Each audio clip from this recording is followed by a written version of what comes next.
नमस्कार, शाम के 5 बजने को हैं। दंगल में आप सभी का स्वागत है। मैं हूं आपके साथ चित्रा त्रिपाठी। 31 अगस्त, सिर्फ एक दिन दूर।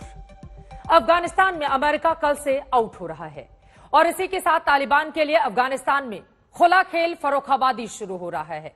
अफगानिस्तान में तालिबान राज के आने का मतलब क्या है, इसे 31 अगस्त की डेडलाइन से पहले ही दुनिया देख रही है।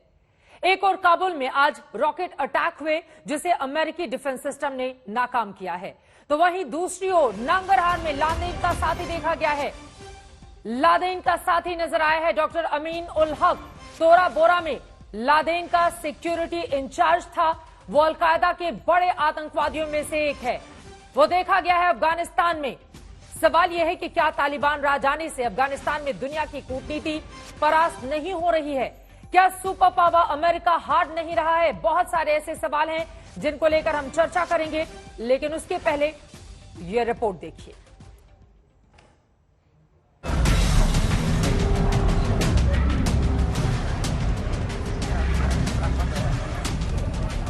इकतीस अगस्त का काउंटडाउन शुरू है। खुद को सुपर पावर कहने वाला अमेरिका अफगानिस्तान से बोरिया बिस्तर बांध चुका है।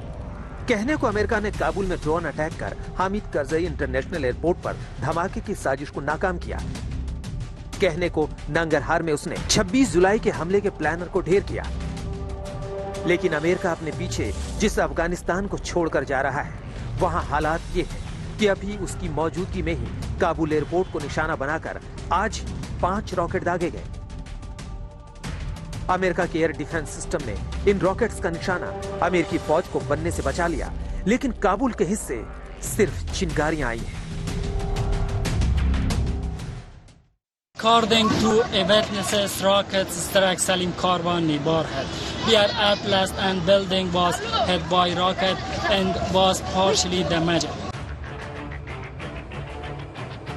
अमेरिका जा रहा है। ब्रिटेन और फ्रांस का रेस्क्यू मिशन पूरा हो चुका है।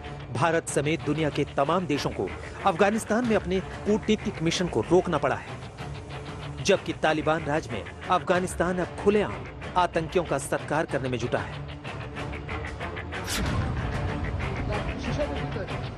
ये डॉक्टर अमीन उल हक है। वो तोरा बोरा की पहाड़ियों में ओसामा बिन लादेन का सिक्योरिटी इंचार्ज था। अमीन उल हक नांगरहार प्रांत में देखा गया।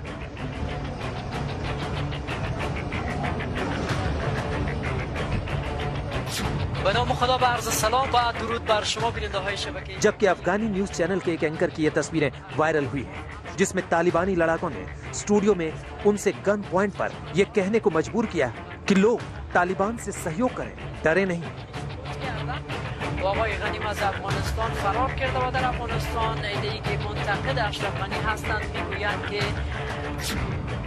अफगानिस्तान की एक महिला न्यूज एंकर खादिजा अमीन ने खुद को टीवी पर बैन किए जाने के बाद अफगानिस्तान छोड़ दिया है। तालिबान ने अफगानिस्तान पर कब्जे के 15 दिनों के भीतर वो सब कदम उठाया है जिसके लिए वो बदनाम है।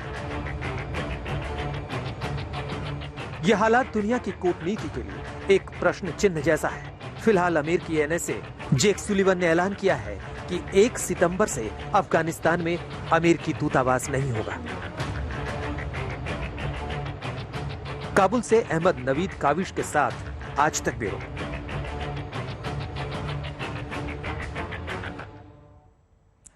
अब यहीं से बहुत सारे सवाल खड़े हो रहे हैं। क्या बेआबरू होकर अमेरिका वापसी कर रहा है अब अफगानिस्तान से? अमेरिका की वापसी के बाद अब वहां पर क्या होगा? जिस तरह के माहौल है, हालात हैं, वो सीधे सीधे इस बात की ओर इशारा कर रहे हैं कि आतंकवादियों के लिए अब इससे अनुकूल माहौल अफगानिस्तान में हो नहीं सकता है। इसी वजह से दुनिया भर की नजरें तो अफगानिस्तान पर है ही, लेकिन यहां से बड़ा सवाल अब आगे क्या? इसी पर चर्चा करने के लिए कई खास मेहमान हमारे साथ जुड़ चुके हैं। उनका तारुफ आपसे करवा देती हूं। हमारे साथ कोमोडोर जीजे सिंह, रिटायर्ड रिक्शा विशेषज्ञ, इस वक्त हमारे साथ जुड़ चुके हैं। मोना आलम पाकिस्तान की पत्रकार हैं, वो भी हमारे साथ लाइव मौजूद हैं। पाकिस्तान के रक्षा विशेषज्ञ कमर चीमा हमारे साथ जुड़ चुके हैं। अफगानी नागरिक मुस्कान हमारे साथ जुड़ चुकी हैं और साथ ही कुछ ही देर में हमारे साथ होंगे भारतीय जनता पार्टी के राष्ट्रीय प्रवक्ता सुधांशु त्रिवेदी भी। लेकिन सबसे पहले आपसे शुरुआत करते हुए मुस्कान, चूंकि अब सिर्फ 24 घंटे का वक्त बाकी है और इस 24 घंटे में बहुत सारे लोगों का भविष्य तय होना है, खासतौर से आप जैसे जो अफगानी नागरिक हैं, किस तरह से आप देख रही हैं? और यहां पर जिस तरह की स्थिति पैदा हो गई है, सीधे तौर पर आप इसके लिए मुस्कान किसको जिम्मेदार मानती हैं? Thank you ma'am. नमस्ते। मैं इस दौर पर और इस जो हालात अभी हो गए, किसको जिम्मेदार मांगती हूँ और किसको जिम्मेदार मैं कह सकती हूँ, वो सबको पता है। लेकिन जो जिम्मेदार है हमारे पड़ोस है। और अभी जो हालात हो गए, वो लोग हंसते देखते रहते हैं कि क्या हो जाता है, कितने लोग यहाँ पे घर से बेघर हो गए, कितने खून खराबा हो गए। ये मैं उसको जिम्मेदार बोलती हूँ, जो हमारे पड़ोस है, पाकिस्तान। कमर चीमा जी अफगानी नागरिक हैं, राजधानी दिल्ली में है मुस्कान। वो कह रही हैं अफगानिस्तान की मौजूदा जो स्थिति बनी हुई है उसके लिए सीधे तौर पर पाकिस्तान जिम्मेदार है और ये 24 घंटे भी बहुत अहम होने वाले हैं, खासतौर से मुस्कान जैसे नागरिकों के लिए जो अभी भी अफगानिस्तान में हो और जो तुरंत अपने मुल्क को छोड़ देना चाहते हैं। सीधे पाकिस्तान जिम्मेदार है इस हालात के लिए। कमर चीमा, मैं बस अपनी बहन मुस्कान को यह बताना चाहता हूं कि इनके लाखों अफगान बहन भाई पाकिस्तान में मौजूद हैं जो कि पनाह लेके बैठे हैं, क्योंकि इनकी जो फौज है और इनकी जो हुकूमत है वो इनको छोड़ के चली गई है। मेरी बहन इंडिया चली गई, अगर इनके जो बाकी बहन भाई पाकिस्तान आए हैं जरा उनको भी फोन करके पूछें कि वो किस तरह मजे की जिंदगियां गुजार रहे हैं। बोझ पाकिस्तान पर है, क्योंकि हमारी इकोनॉमी के ऊपर बोझ पड़ेगा जब इतने रेफ्यूजीज आएंगे। पिछले 40 साल से लाखों अफगान बहन भाइयों को पनाह दी, लेकिन मेरी बहन इंडिया जाकर अगर पाकिस्तान को गालियां देगी, पाकिस्तान को इल्जाम ठहराएगी तो इसकी मर्जी है, ये जो मर्जी कहे, कोई बात नहीं। हमारे मजहब में हम अपनी बेटियों बहनों की इज्जत करते हैं, लेकिन अपने जिस मुल्क का आप पे एहसान है उस पर इल्जाम नहीं लगाते। अगर पाकिस्तान ने आप पे एहसान किया तो उसकी दाद दें, आपके लिए बॉर्डर खोले, हॉस्पिटल खोले, लेकिन आप इंडिया में जाकर मैं एक बात बताती हूँ सर मैं आपको एक बात बताती हूँ।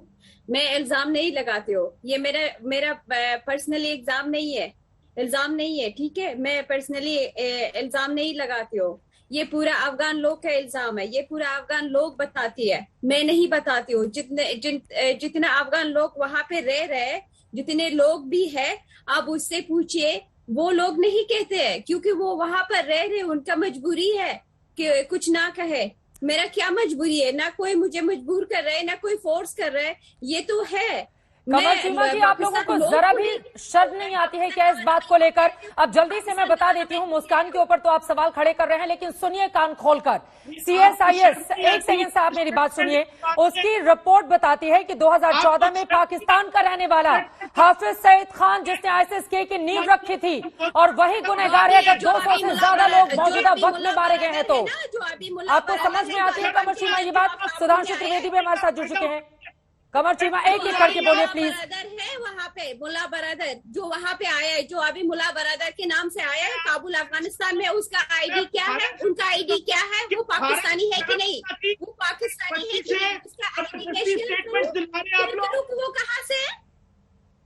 आप लोगों को शर्म नहीं आती कि इस बच्ची से जबरदस्ती? शर्म हमें आती है कि हमें कमर चीमा, शर्म आपको आनी चाहिए, शर्म आपको आनी चाहिए। मैं बोल रही हूँ ISIS-K का जो मुखिया है वो पाकिस्तान का नागरिक, जिसने 14 में किस तरह से नींव रखी और उसके बाद तमाम पाकिस्तानी आतंकवादियों को उसने भर्ती की, 200 से ज्यादा लोग मारे गए हैं। आप कह रहे हैं कि शर्म नहीं आती है? कमर चीमा, शर्म आपको आनी चाहिए। और मुस्कान, एक सेकंड कमर चीमा, और सुनिए मुस्कान की बात सुनिए। ऐसे लाखों लोग हैं जिसके जिम्मेदार आप हैं, वो सीधे तौर पर बोल रही हैं। और बाकी तो छोड़िए, मोना आलम भी आपकी पोल खोलेंगी कि आप लोग अब तालिबान को लेकर किस तरीके से पीठ थपथपा रहे हैं अपनी। लेकिन उसके पहले सुधांशु त्रिवेदी जी और कमोडोर विजय सिंह, मैं आपके पास आना चाहूंगी। ठीक है सुधांशु जी, सीधे आपका रुख करते हुए, क्योंकि 24 घंटे के बाद वहां से अमेरिकी सेना की जो डेडलाइन थी वो खत्म हो जाएगी। भले ही उसके बाद भी कुछ लोगों को निकालने का काम वहां पर जारी रहे, लेकिन ये 24 घंटे हिंदुस्तान के लिहाज से भी काफी ज्यादा अहम है। ऐसे अफगानिस्तान में मौजूद भारतीयों को निकालने के लिए और यहां से जिस तरह की चुनौतियां पनपेंगे, उसके लिए हिंदुस्तान की क्या है तैयारी? सुधांशु। चित्रा जी, सबसे पहले तो मुझे आज श्री कृष्ण जन्माष्टमी का दिन है और काबुल के हालात पे जब हम चर्चा करते हैं तो मुझे बरबस याद आ जाता है कि काबुल में पैदा हुए एक कृष्ण भक्त कवि सैयद इब्राहिम रसखान की वह पंक्ति याद आती है जिन्होंने लिखा था, मानुस हो तो वही रसखान बसों ब्रज गोकुल गांव के ग्वारन, और जो पशु हो तो कहा बस मेरो चरो नित्य नंद की धेनु मजारन। मतलब मुस्लिम होकर भी उन्होंने ये कहा कि मेरा अगला जन्म हो, और अगर अगला जन्म हो मनुष्य के रूप में तो गोकुल गांव में ग्वाल बालों के बीच, और पशु के रूप में बनूं तो नंद बाबा की गायों के बीच में। ये काबुल था, यह वह संस्कृति थी, और आज ये कहां तक पहुंच गई। इस बात पे बहुत गंभीरता से मैं एक आइडियोलॉजिकल प्रश्न भी खड़ा कर रहा हूं। जो लोग कहते हैं ना क्या फर्क पड़ जाएगा, जनसंख्या ऐसी हो गई वैसी हो गई। तो दूसरी बात जो पाकिस्तान का रोल है, तो कमर चीमा साहब आपको याद रखना चाहिए कि आज वहां पर आतंक के सारे बड़े बड़े सरगना मौजूद रहते हैं। ओसामा बिन लादेन तो एक दौर में पाया ही गया था, अब चाहे मसूद अजहर हो, चाहे मुल्ला उमर हो, सबका कनेक्शन पाकिस्तान से निकलता। जबकि दुर्भाग्य देखिए इस देश का चित्रा जी, ये वो देश है जहां तक्षशिला यूनिवर्सिटी थी, जो कि ऑक्सफोर्ड कहलाती सबसे पुरानी, और उससे बहुत पुराने बैतुल हिकमत बगदाद का उससे 1500 साल पुरानी, दुनिया में सबसे बड़ा नॉलेज का सेंटर जिस जमीन पे था, दुनिया का सबसे बड़ा टेरर का सेंटर आज उस जमीन के ऊपर है। और उसके बाद इनको किसी प्रकार का जिसे कहते हैं इंट्रोस्पेक्शन नहीं है, आत्मावलोकन नहीं है। अच्छा चलिए अफगानिस्तान वालों को आप कह देंगे वो आरोप लगा रहे हैं, कमर चीमा साहब आपके ऊपर बलूच आरोप लगाते हैं, आपके ऊपर कश्मीरी आरोप लगाते हैं, आपके ऊपर सिंधी, आपके ऊपर मुहाजिर, अब बताइए आपके ऊपर अहमदिया और बंगाली जो आपके हिस्सा थे, मुस्कुराने की जरूरत नहीं है कमर चीमा, चुनाव जीतने के बाद नहीं दिया था। आईना देखिए और देखिए कि आप लोगों का चेहरा कितना काला है। मुस्कुराने की जरूरत नहीं है। कहां से जनाब पढ़ रहे हैं? बीते 1-1.5 हफ्ते में किस तरह से लोग मारे जा रहे हैं और बैठकर आप यहाँ पर मुस्कुरा रहे हैं कमर चीमा। बच्ची को बिठा के इसका इस्तेहसाल कर रहे हैं आप, यही आपका कमाल है। इस बेचारी बच्ची को समझाने की जरूरत नहीं है। अफगानिस्तान में अपनी आंखों से उसने जो पीड़ा झेली है, अपने परिवार को खोया है, रिश्तेदारों को खोया है, आप बैठ कर कह रहे हैं कि कोई समझा सकता है ऐसे लोगों को? शर्म नहीं आती है कमर चीमा आपको?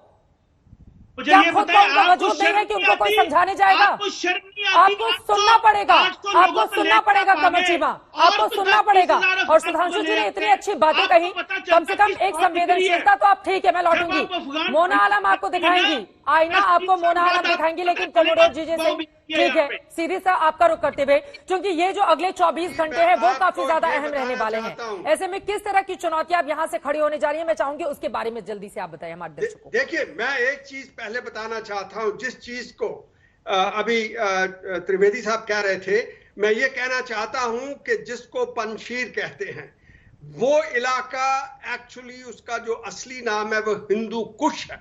वहीं से वहीं तक इंडस वैली होती थी, और आज क्या हो रहा है उसके अंदर वो सभी को मालूम है। और यहां पे मैं एक बात और ऐड करना चाहता हूं कि जब जनरल मुशर्रफ प्रेसिडेंट था पाकिस्तान का, उस टाइम उसकी ये कैंडिड एडमिशन थी कि वो तालिबान को ट्रेनिंग दे रहे हैं। और आज हालत ये है कि अमेरिका के जाने के बाद इन्हीं तालिबान और दूसरे गुटों के हाथ, जो कि सिर्फ 70,000 हैं, 3,60,000 राइफल्स, स्नाइपर्स, मशीन गन्स आ गई इनके हाथ में, 72 गाड़ियां, 2,200 वो इनके हाथ में लगी हैं, और 200 हवाई जहाज इनके हाथ में लग गए, 30,000 हैंड ग्रेनेड बम लग गए, 6 लाख से ज्यादा बड़े छोटे हथियार इनके हाथ में है।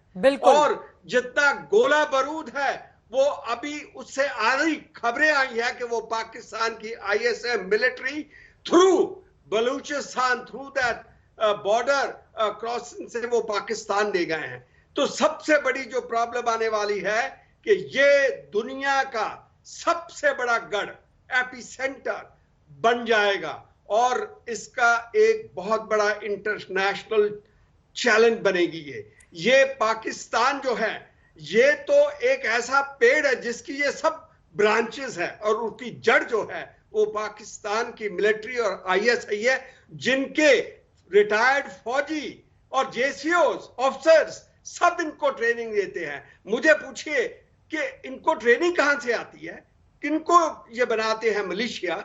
यही है पाकिस्तान के रिटायर्ड, पाकिस्तान की सर्विस वाले जितने हैं ये फौजी, ये इनको ट्रेनिंग देते हैं पाकिस्तान के अंदर। और ISS के टाइम ये वहां पूरी दुनिया के लिए आप कितने खतरनाक होते जा रहे हैं इसका अंदाजा है आपको। कमर चीमा, मोना मैं फौरन आपके पास आऊंगी, लेकिन कमर चीमा साहब, पाकिस्तान और अफगानिस्तान एक ऐसा कॉकटेल आपस में जुड़ रहा है जो पूरी दुनिया के लिए खतरनाक होने जा रहा है, और आतंक के हर तार तो पाकिस्तान में जुड़े लोगों से जाकर सीधे उससे तारुफ रखते हैं। ऐसे में बैठकर आप टीवी पर मुस्कुराते हुए ये कहते हैं कि जो अफगानी नागरिक मुस्कान है उनको हम लोग चढ़ा रहे हैं, उनका खुद का दर्द आपको नहीं देखा जाता है। कमर चीमा, देखें, दरअसल आपको तारीख का नहीं ना पता। अगर तारीख का पता हो, जो लाखों अफगान पाकिस्तान में पढ़ते हैं, जो तालीम हासिल करते हैं, मेडिकल फैसिलिटीज लेते हैं, कारोबार करते हैं, आपको अंदाजा हो आपकी एम्बेसी तो 800 लोगों को लेके गायब हो गई। ये खबर तो है ना कि अफगान बॉर्डर पे फायरिंग हुई है, 2 आपके पाकिस्तानी सैनिक मारे गए हैं। पैसा कैसे जानकारी है या फिर नहीं है आपको कमर चीमा? दहशतगर्दी का पैसा कैसे भेजेंगे? दूसरों के लिए गड्ढा खोदेंगे तो उसी में गिरेंगे आप, इस बात का अंदाजा है या नहीं है? जिनको तालीम दिलाने की आप बात कर रहे हैं, किस तरह की तालीम मिलती है पाकिस्तान से? वो बच्ची बैठी हुई है मुस्कान, वो बता रही है, और फिर भी आपको कोई असर नहीं पड़ रहा है। मोना आलम, ठीक है, आप किसी और रास्ते से टीटीपी को फंडिंग कर लीजिएगा। आप बड़े स्मार्ट हैं आईटी में, डोंट वरी। अभी भी जिस तरह की स्थितियां बनी हुई हैं, और देखिए मुस्कान भी हमारे साथ जुड़ी हुई हैं, एक अफगानी नागरिक है, महिला है, बच्ची है, वो इतनी कम उम्र की हैं, लेकिन उनको अपना सब कुछ छोड़कर आना पड़ा है हिंदुस्तान। और ऐसे तमाम लोग दुनिया के अलग अलग देशों में जा रहे हैं, उनका दर्द सुनने वाला कोई नहीं है जिस तरह की स्थिति बनी हुई है। और बहुत सारे ऐसे तार हैं जो पाकिस्तान की ओर सिरे जोड़ रहे हैं मोना आलम, और इसी वजह से आपके देश के भीतर जिस तरह की स्थिति है उसको लेकर सवाल खड़े हो रहे हैं। क्या है इस पर जवाब आपका? देखिए, जितना जाहिर है मैं मुस्कान के साथ पूरी अपनी सॉलिडारिटी रखती हूँ, हम तमाम को रखनी चाहिए और हम तमाम रखते भी हैं। इवन चीमा साहब ने मुझे लगता है उनके साथ पूरी सॉलिडारिटी का इजहार किया है। लेकिन देखिए बात यह है कि ये जो आप ब्लेम लगाने की, एक पाकिस्तान पे आप इसका मलबा डालने की कोशिश कर रहे हैं, ये बिल्कुल फेयर नहीं है। ये तालिबान को तो हमने खुद कहा है कि आप ये जो टीटीपी है, जो कि आपको पता है कि उसको रॉ भी फंड करती है, चक हेगल का एडमिशन है ये, तो हमने तो उनको कहा है कि उनको कंट्रोल करें। जो तहरीक तालिबान पाकिस्तान है, हमारे यहाँ पर आए दिन धमाके करा रहे हैं, हमले कर रहे हैं, तो हम तो खुद वहां पर जो हालात हैं उसकी वजह से हम सबसे बड़े सफरर हैं। इतना बड़ा हमारा इनसे बॉर्डर लगता है, हम वो सील करने जाते हैं तो ये अफगानिस्तान जो एक्स अफगान हुकूमत थी जो भाग गई, तो वो उस वक्त उसको अपोज करते थे, उसकी खिलाफत करते थे कि बॉर्डर क्यों सील कर रहे हैं। बॉर्डर सील ना करें तो यहाँ दहशतगर्दी खुद करवाते थे और हम पे इल्जाम वहां पे आयद करते थे। मैं ये नहीं कहती कि पाकिस्तान की तरफ से हमेशा सब कुछ हंकी डोरी रहा है, लेकिन अभी एज वी स्पीक इस तरह की कोई चीज नहीं है। अभी आपके प्रधानमंत्री की ओर से कहा गया कि गुलामी की जंजीरों को तोड़ा है तालिबान ने, पीठ थपथपाई गई, जश्न और खुशियां इस तरह से मनाई जा रही है, पटाखे फोड़े गए, उस तरह की तस्वीरें पाकिस्तान के अलग अलग हिस्सों से सामने आई थी। वो क्या था? देखिए मैं आपको बताऊं, ये सिर्फ तस्वीर का एक रुख है।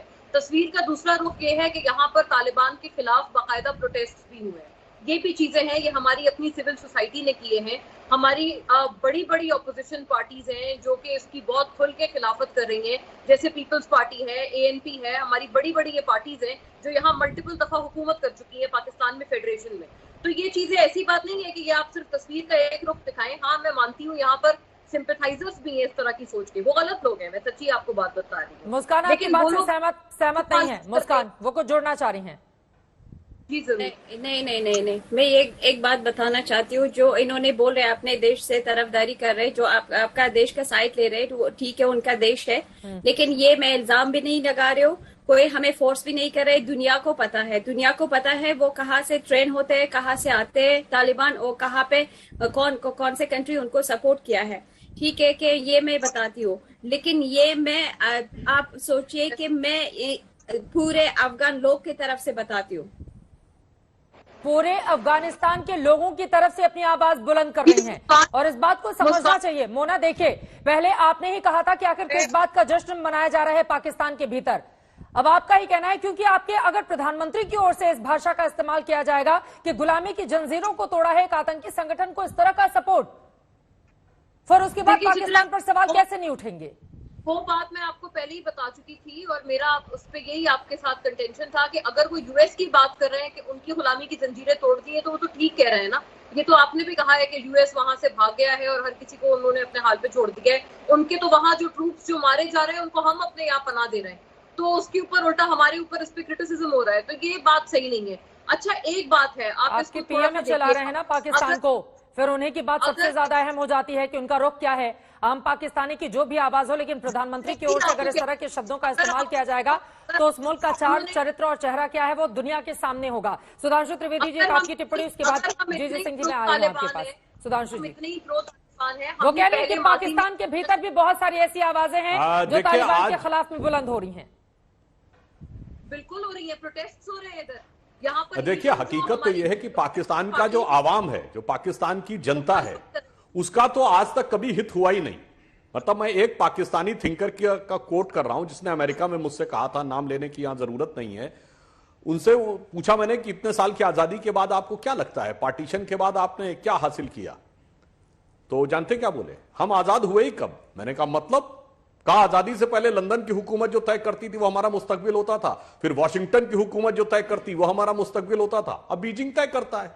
तो इनकी तो हालत ये रही कि 1971 के युद्ध के बाद जब इन्होंने ये आतंकवाद को प्रश्रय देने की अपनी ये शुरुआत की, और 1980 में जब अफगानिस्तान में रूस की फौजें आ गईं, तब आपने अमेरिका को अपना कंधा दिया और इन्हीं ताकतों को खड़ा किया। आज चाइना आपका यूज करना चाह रहा है, तो मेरे भाई मैं कहना चाहता हूं कब तक यूज होते रहेंगे आप? आपको असली आजादी कभी मिली ही नहीं, और आपने बाहर से किसी से लड़ाई लड़के जीती ही नहीं, केवल अपने लोगों के ऊपर करते रहे, कभी ईस्ट पाकिस्तान के बंगालियों के ऊपर, कभी बलूचियों के ऊपर, तो कभी पख्तूनों के ऊपर, तो कभी सिंधियों के ऊपर, कभी मुहाजिरों के ऊपर। तो आपको यह सोचना होगा कि आज जिस मुकाम पे आज आप आके खड़े हो गए। और अंत में एक बात कह दूं, यह बात हम नहीं कह रहे हैं, जैसे मोरा आलम जी ने कहा कि हम लोग इस तरह की बात करें, जनरल मुशर्रफ ने अपनी किताब में लिखा, वो आपके प्रेसिडेंट रहे, कि हमारी बहुत बड़ी गलती थी जब हमने उस समय अपनी धरती का यूज होने दिया 1980s में। अब इसके बाद क्या कहने को रह जाता है? तो मैं यही सब कुछ तो साफ है मोना आलम जी। मैंने कुछ और कहा है क्या? मैं यही कह रही हूँ कि पास्ट में इस तरह की चीजें हुई हैं, लेकिन अगर आप उसको आज के साथ जोड़ने की कोशिश करें तो करंट टाइम्स में इनका कोई ताल्लुक नहीं। अरे आपके प्रधानमंत्री बोल रहे हैं भाई, आपके प्रधानमंत्री बोल रहे हैं। प्रधानमंत्री की आवाज तो एक मुल्क की आवाज होती है ना, और प्रधानमंत्री बोल रहे हैं इस तरह की भाषा, इतने खुश हो जा रहे हैं लोग। फॉरेन मिनिस्ट्री प्रधानमंत्री की कैबिनेट है, उन्हीं की कैबिनेट का एक सबसे बड़ा मेंबर जो हमारा फॉरेन मिनिस्टर है, उन्होंने टीटीपी के लिए खत लिखा है कि टीटीपी के बारे में एक्शन ले, उनको इंडिया फंड करता है। गुलामी की जंजीरें अगर हमने कभी तोड़ी हैं तो 1947 में तोड़ी है, जब भारत के साथ हमने जिस गुलामी में हमें जकड़ा हुआ था उस चीज से हमने जान छुड़ाई है। एक दफा तोड़ी है हमने गुलामी की जंजीरें, उसके अलावा नहीं तोड़ी है। और अगर आप कह रहे हैं ना कि हमें हकीकी आजादी कभी नहीं मिली, तो आप जरा अपने यहाँ पर निकलकर कभी मुसलमानों से, दलित से पूछें, उनको कभी मिली है हकीकी आजादी? कश्मीर से पूछे, उनको मिली है हकीकी आजादी? ये देखिए, अगर इस तरह से आप हमारे ऊपर बात करेंगे तो मैं भी आप पे बहुत सारी कर सकती हूँ। तो मैं सिर्फ टॉपिक पे स्टिक करना चाहती हूँ। तो जवाब भी सुन लीजिए सुधांशु त्रिवेदी जी, वो आपको कश्मीर याद दिला रही हैं और देश के भीतर भी बहुत। जवाब सुन लीजिए ना मोना आलम, अब सवाल खड़े कर दिए। जी जरूर सुनाइए। देखिए, आपने कहा कि आजादी की बात, पहली बात तो आपको मुस्लिमों की बात करनी हो तो मैं फिर आपको सिर्फ यही कोट किए देता हूं कि सिर्फ किसी भारत के व्यक्ति ने नहीं कहा ना, बीजेपी के व्यक्ति ने कहा। मार्क टेली बहुत बड़े पत्रकार हुए बीबीसी के, जो 26 साल हिंदुस्तान में रहे, उन्होंने 22 सितंबर 2019 को द इक्वेटर मैगजीन में लिखा है कि हिंदुस्तान के मुसलमान सबसे लकीएस्ट हैं। They are the luckiest. क्यों? उन्होंने लिखा चूंकि वो अपने मजहब में जैसे चाहे इबादत कर सकते हैं।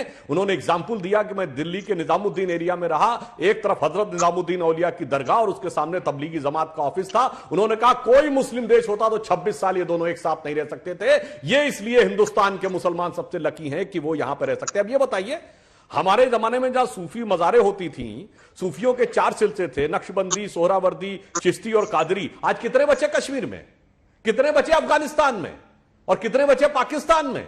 बताइए। सब कुछ तो खत्म हो गया। चाहे बड़े से बड़े गायक रहे हो, फनकार रहे हो या शायर रहे हो, अब कितने होते हैं पाकिस्तान में? यहां तक कि अगर बॉलीवुड के भी एक्टर होते हैं तो हमारे यहां के हैं जिनके दीवाने आपके यहां से लेके और मिडिल ईस्ट तक हो गए, चाहे सलमान खान हो, आमिर खान हो, शाहरुख खान हो या दिलीप कुमार हो। आपके यहां कौन पैदा हुआ भाई? जब एक बार आप अगर इस तरह की टेररिज्म की चीजों पे आ जाते हैं ना, तो सब कुछ खत्म हो जाता है। जबकि हकीकत में आपका ब्लड तो वही है जो हम लोगों का था, बाई रेस तो वही है, फिर भी एक तरफ बर्बादी का मंजर और एक तरफ खुशहाली का मंजर। आपके यहां ओसामा बिन लादेन पकड़ा जाता है, जो दुनिया का सबसे बड़ी टेररिस्ट ऑर्गेनाइजेशन अलकायदा का चीफ है, और दुनिया की सबसे बड़ी सॉफ्टवेयर की कंपनी माइक्रोसॉफ्ट का चीफ सत्य नडेला हमारे यहां से आता है, गूगल का चीफ हमारे यहां से आता है सुंदर पिचाई, और बड़ी बड़ी कंपनियों को उस पर नहीं। पेप्सी की सीईओ इंदिरा नूई हमारे यहां से आती है। आप क्या लश्कर तैयबा, जैशे मोहम्मद और इसके चीफ आते हैं? सोचिए, यह बात करने की बात नहीं है। आप समझदार हैं, कम से कम कमर चीमा जी आप लोग सोचना चाहिए आपने अपनी आवाम को किस हालात में पहुंचाया। और ये सिर्फ मैं नहीं कह रहा हूं। तालिबान हवाले अफगानिस्तान साथियों से विषय को लेकर दंगल में लगातार हम चर्चा कर रहे थे। अपने मेहमानों का रुख दोबारा से हम करें उसके पहले इस वक्त एक बड़ी खबर राजधानी दिल्ली से आ रही है। मनी लॉन्ड्रिंग केस में अभिनेत्री जैकलिन से ईडी की पूछताछ चल रही है। अभिनेत्री जैकलिन फर्नांडीज से ईडी कई सवाल जवाब कर रहा है। मनी लॉन्ड्रिंग केस में राजधानी दिल्ली में ये पूछताछ हो रही है। काफी अहम ये पूछताछ, कई ऐसे सवाल हैं जिसका जवाब तलाशने की कोशिश लगातार जैकलिन फर्नांडीज से की जा रही है और इसी वजह से बाकायदा ईडी की टीम ने सवालों की लिस्ट पहले से ही तैयार करके रखी हुई थी और अब राजधानी दिल्ली में मौजूद जैकलिन से यह पूछताछ जारी है। निकलकर क्या कुछ सामने आता है इस पर रहेगी हमारी नजर। एक बार फिर से रुक कर लेते हैं, क्योंकि अगले 24 घंटे अमेरिका के लिए अहम है, क्योंकि 24 घंटे के बाद उसे अफगानिस्तान छोड़ देना होगा। अफगानिस्तान में फंसे जो लोग छोड़ना चाहते हैं अपने मुल्क को, उनके लिए अहम है। और इसके बाद सवाल यह है कि उसके बाद कितनी शांति और कितना आतंक अफगानिस्तान में होगा और हिंदुस्तान के लिहाज से किस तरह की चुनौती। एक बार फिर से जीजे सिंह साहब आपके पास आते हुए, चूंकि इन 24 घंटों पर मैं चाहूंगी कि हम बातचीत करें। ये 24 घंटे बेहद अहम है, लेकिन अमेरिका अपने आखिरी सैनिक को अगर निकाल लेता है अफगानिस्तान से, तो क्या उसके बाद उसका रोल वहां पर खत्म हो जाएगा?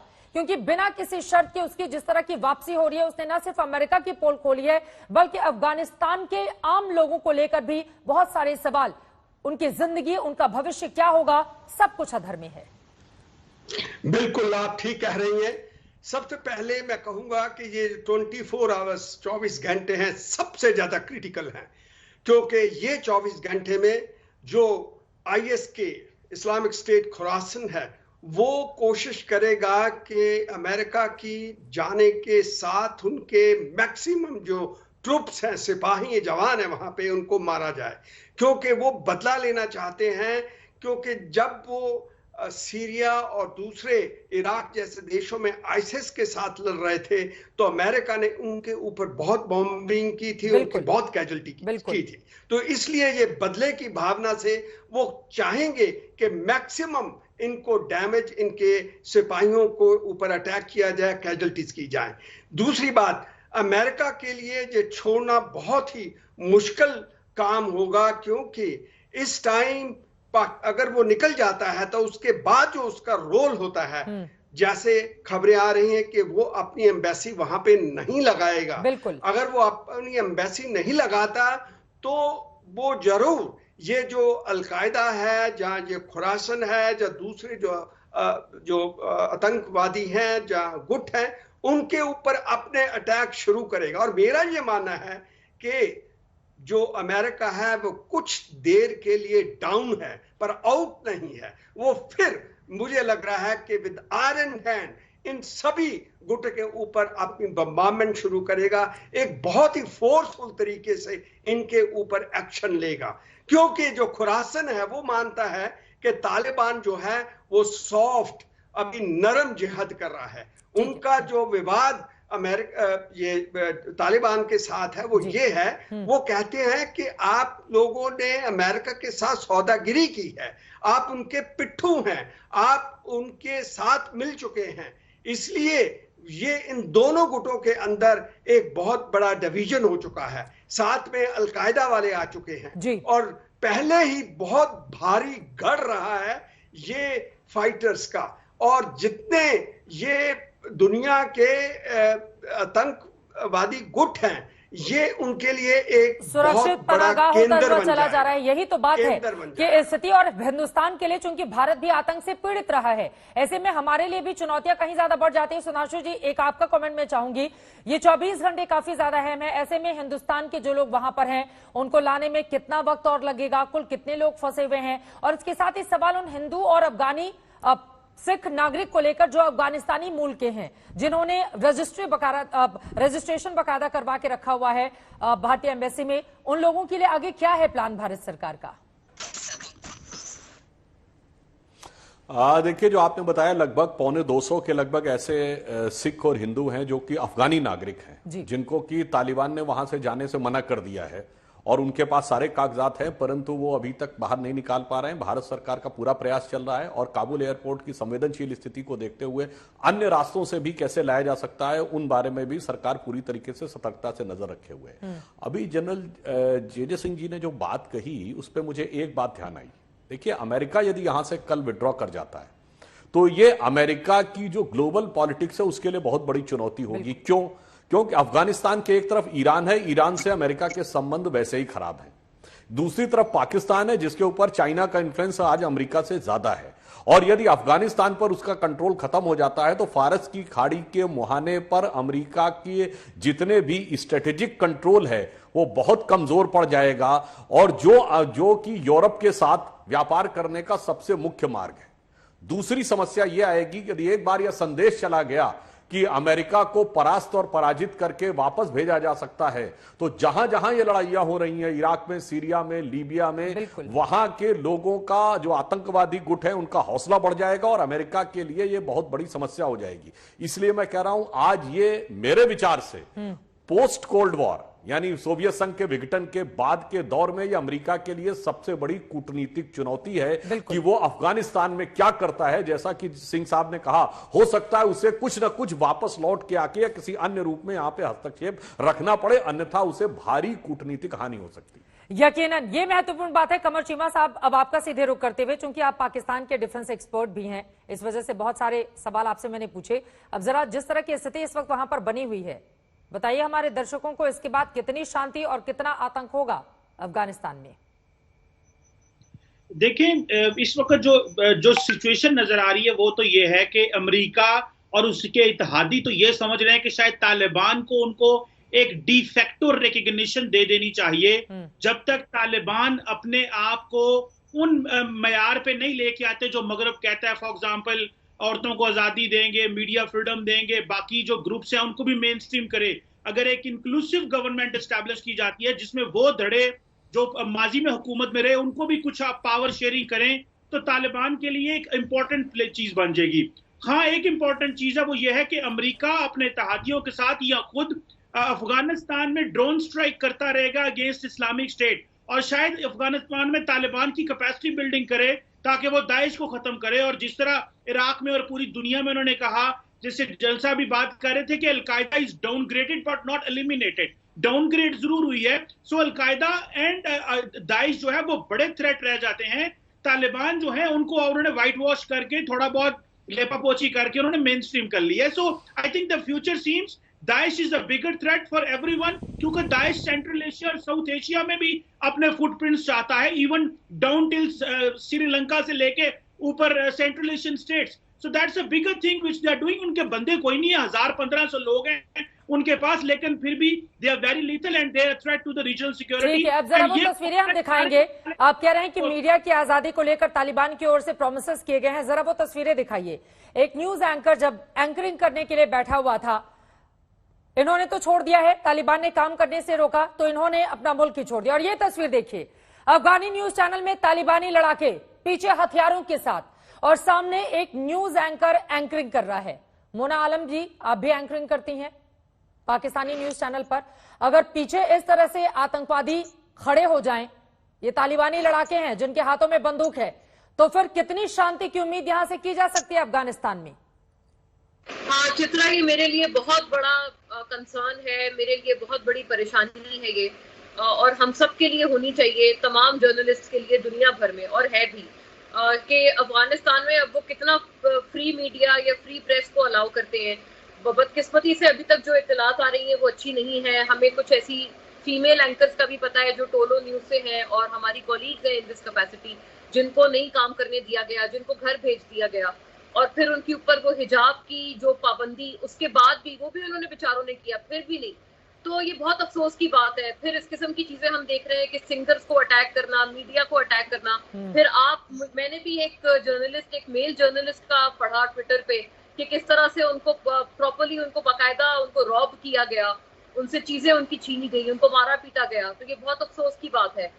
मुझे एक चीज ये भी पता है कि एज पर इंफॉर्मेशन जो तालिबान के सब ऑर्डिनेट्स हैं वो उनके अपने लीडरशिप की भी कंट्रोल में नहीं है, यानी कि उनकी लीडरशिप एक बात करती है और उनके जो सब ऑर्डिनेट्स हैं वो खुलेआम दंगा फसाद करते फिर रहे हैं, तो काफी उनके अपने कंट्रोल से भी चीजें बाहर। इस बात को तो माना जा रहा है ना कि तालिबान के सिर्फ साथी बदले हैं, तालिबान का चरित्र नहीं बदला है। ऐसे में क्या आप लोगों को भी डर है, चूंकि तालिबानी प्रवक्ता की ओर से जब ये कहा जाए कि पाकिस्तान तो हमारे दूसरे घर जैसा है, धर्म के आधार पर हम बिल्कुल एक जैसे हैं, वहां के लोग हमारे भाई हैं, तो इस तरह की तस्वीरें पाकिस्तान में भी दस्तक दे सकती हैं। क्या इस बात का डर है आप लोगों को?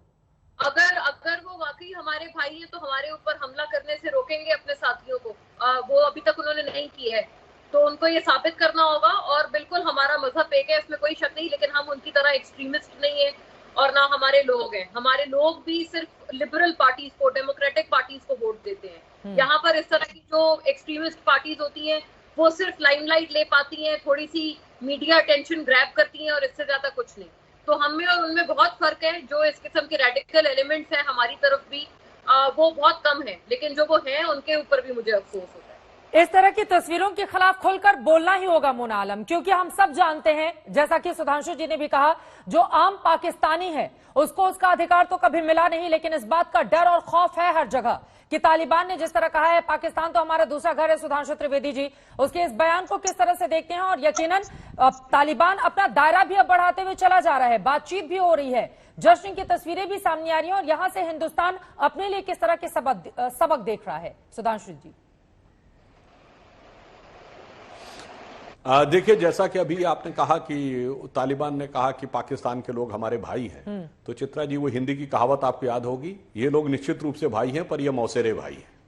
तो ये उसी प्रकार का काम कर सकते हैं, कोई सकारात्मक काम मिलकर ये लोग नहीं कर सकते हैं।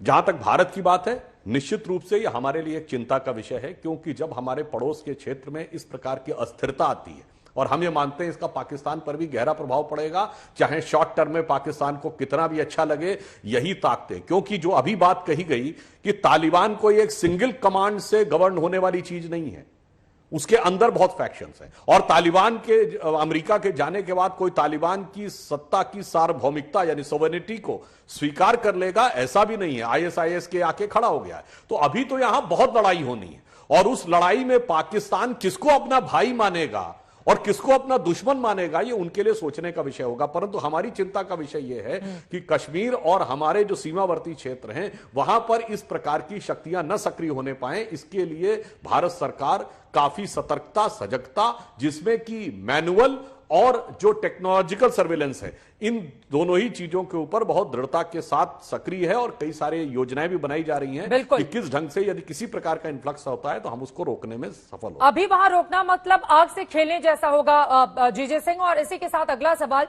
चूंकि पाकिस्तान में बहुत सारे लोग मुंगेरी लाल के हसीन सपने भी देख रहे हैं। एक मोहतरमा का बयान सामने आया, पीटीआई प्रवक्ता जो हैं उनकी ओर से कहा गया कि तालिबान तो हमारे भाई जैसे हैं, कश्मीर छीनकर भारत से वो हमें सौंप देंगे।